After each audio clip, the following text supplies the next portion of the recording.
Glide slow.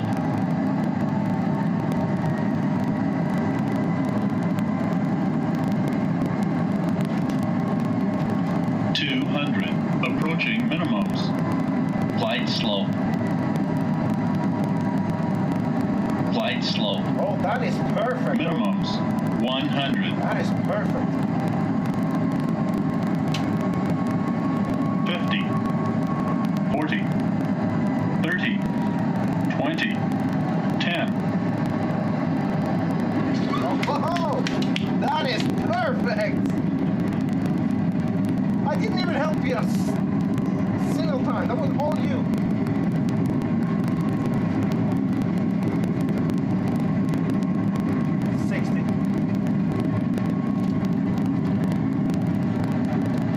Alrighty then. So you can tell me, what is the difference between a normal landing and an emergency landing?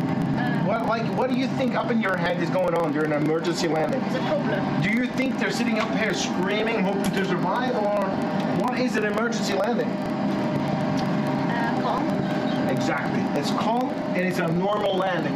The only difference is you're actually landing to Safe. Exactly. I mean, your passengers will be in a braced position, and probably the ambulance is waiting for you, but it's going to be an absolutely normal landing. Unless you're on water.